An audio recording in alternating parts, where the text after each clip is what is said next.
Hey there. Did you know that you can process your photos right inside the Canon R5 Mark II?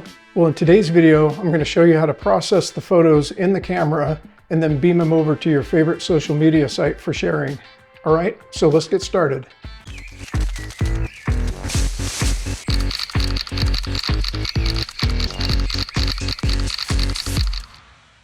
So why would you want to process photos inside the camera? Well, here's some instances where it might be convenient and potentially help you save some time. Number one, it allows photographers to quickly process photos in less time and with less effort than is required when using external software processing programs. This is especially useful when you want to share images quickly on social media or other platforms.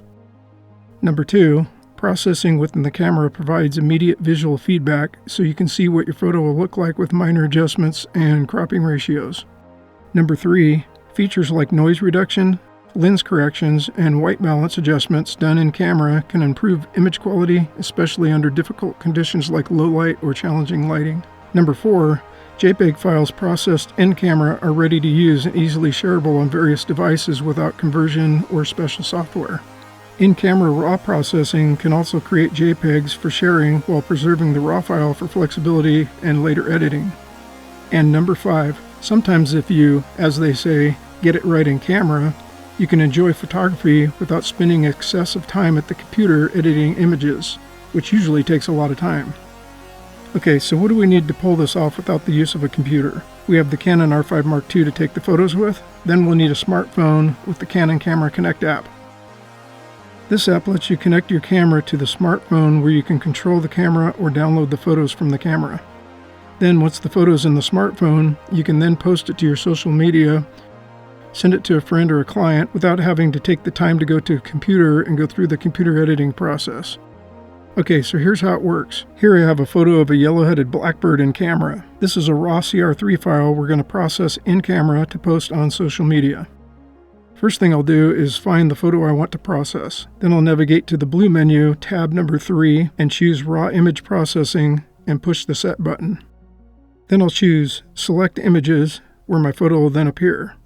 I'll then press the Set button again, and it'll select my photos as seen here with the check mark. I'll then press the Q button down here at the bottom, which confirms my choice. Then we'll go to the second tab entitled Setup Processing JPEG and press Set. You'll see over on the right side of the screen are our adjustment controls. This is where we can make the adjustments to our image. To see your image a little closer to determine what the adjustments look like up close, just press the magnifying glass button on the back of the camera, then press it again to return to the regular view. You can also denoise your photos here, as I covered in my last video, so go watch that video if you're interested in the neural network denoising feature inside this camera. Okay, so once we've completed our in-camera processing, we can now scroll over to this icon, which is for saving the processed photo to JPEG format. So press save and it'll bring you to this screen, which asks you if you wish to save this processed photo to a new file, where you'll press OK. Now this camera keeps your original raw CR3 file, which is cool because you can use it later when you have time to process it more accurately for making prints or things of that nature. Then it'll ask you if you want to process more images, and here you'll select no. After that, it'll ask you to select which image you wish to see. I usually select view the processed image. Alright, now let's crop the image. To crop the image, we need to go back into the blue menu, tab 3, and scroll down to cropping, and press the Set button. Then, press the Set button again to enter cropping mode. Across the top of the screen, you'll see the cropping options, and when you scroll through them, it tells you what each of these are for. I'm going to scroll over to the third one, which is where you can choose the aspect ratio. You can see each time I press the Set button, it changes the aspect ratio. I'm going to choose the 3:4 ratio, which is supported by the social media platform I use. Now, if you want to zoom in the image, all you have to do is move the mode dial on top of the camera and use the joystick to move the crop frame around to where you want it. Moving this crop frame is easier if you touch the screen with your finger and just move it around. Okay, now that we have the aspect ratio chosen and the image zoomed in and cropped to where we want it, we can scroll over to the Crop and Save option and press the Set button and hit OK to save it as a new file. At this point, it'll assign a new file number so you can find it for the next step. Okay, next, let's beam the image over to our smartphone. Make sure you have your network settings enabled in the purple tab under tab 1 and set up your connection setting for the smartphone. Then go to the Camera Connect app on your smartphone and make sure your camera is set up in the app.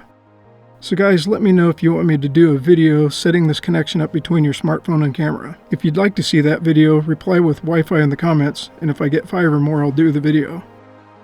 Okay, now go to your Wi-Fi settings on your smartphone and look for your camera and select it. And then go back into the app, and when it's connected, you'll notice an Import Images tab. Press that and all the images on your camera will populate here.